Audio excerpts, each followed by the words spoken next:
You're watching Local 5 News. We are Iowa. Hello, everybody. Here with a familiar face, Matthew McIver from Iowa Stage Theater Company to kind of recap something very special that happened last night, but also talk the future of what's happening with Iowa Stage with their next production right around the corner. So thank you so much for being here with us. Thank you so much for having us. Okay, so weather held off. Gorgeous night last night for Absolutely. the Cloris Awards, which is celebrating and supporting local theater across the region. Kind of give us some highlights and some of the fun things that stood out from last night. And congratulations, by the way. Thank you very much. And congratulations to all of the winners. The Cloris Awards, as we talked about last week, are the Central Iowa celebration of locally produced theater from Ankeny to Indianola and all throughout Central Iowa. It was a wonderful evening. There were, I believe, 8 companies who were participating in the awards, 33 eligible productions, so many wonderful performances from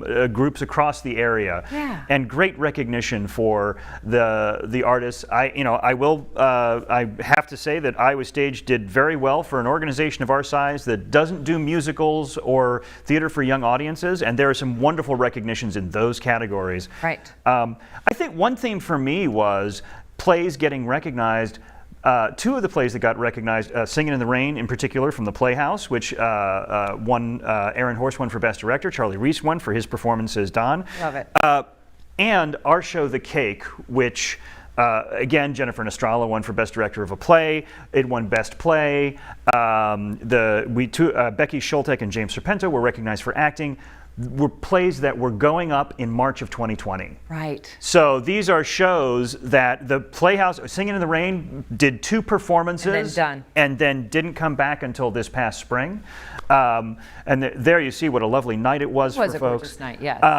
And our show, The Cake, didn't even get to load into the theater before everything shut down. So it was wonderful for everybody in Central Iowa theater. I mean, not everybody could be there, but for the folks who could gather to celebrate these companies, to listen to, you see some of those great young performers who were there. The Rising Star Award is something that they've instituted. And Cloris did something really interesting this year. And then these, again, are all volunteer judges who go to see these 33 different productions across the region. They did an interesting thing with the acting categories where they got rid of this segregation into gender groups, Best Actor, Best Actress. They just had Best Feature, Performance, Best Lead Performance, and then they recognized, there's some Iowa Stage folks from our production of King Lear, and then they recognized 3 actors in each category. So it actually opens up, it doesn't trap people in a gender binary, and it offered more opportunity to celebrate great performances. I love that. Please check out the Cloris Awards. I want to give you plenty of time to talk about what's next for Iowa Stage, and that is something called Sweat. This is a fantastic See how he play. did that? That was your magic. I've always said so. I've always said so. Thank you. I was obviously Pulitzer Prize winning production. You can see that in the corner there. Yes. I was trying to read the backstory and synopsis because I'm not familiar with this one. There's a lot going on here. Lynn Nottage is possibly our most important living playwright right now. Earlier this year, she had a play on Broadway, a musical on Broadway, and an opera at Lincoln Center all running at the same time. I don't think anyone's ever done that. Right. This is her breakthrough Broadway premiere from 2017. She should have been on Broadway way sooner than that.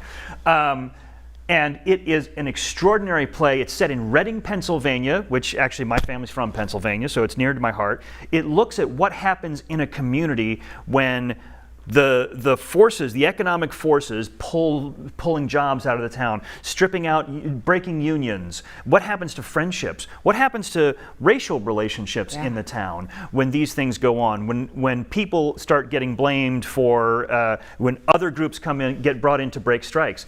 Now this may sound like, oh gosh, industrial in Pennsylvania, what does this have to do with Iowa? It has a lot, actually.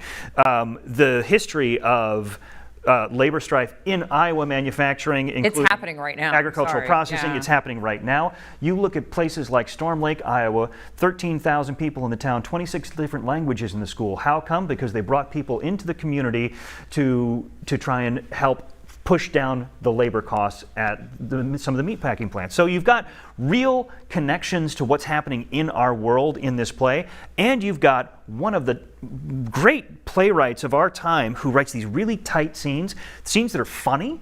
These characters are workers, and they're funny and they're gritty and they fight and they say hilarious things.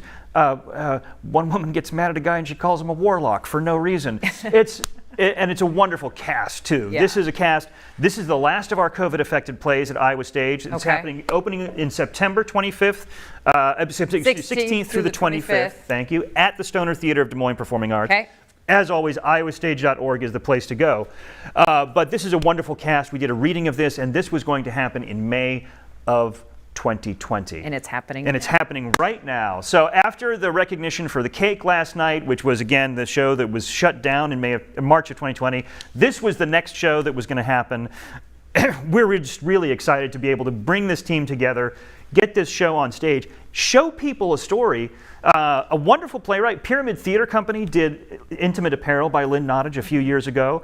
Wonderful play. Davita Williams, who is starring in that, is starring in this one as well. We've got wonderful folks from our Resident Artist Company, including Jennifer Hughes, Alyssa Cheddar-Sitzlaw, Tom Garrity, are all in this in wonderful ways. And some new young talent, too, folks who were on their second show with us. Two of the folks from King Lear, actually, hopped right into this one. So it's a really exciting show. Exciting stuff happening. Congratulations to all the nominations, the winners, to our local theater community. Keep doing what you're doing, and a big part of that is supporting local theaters like Iowa Stage. Thank you. Thank you so much. Go to Sweat.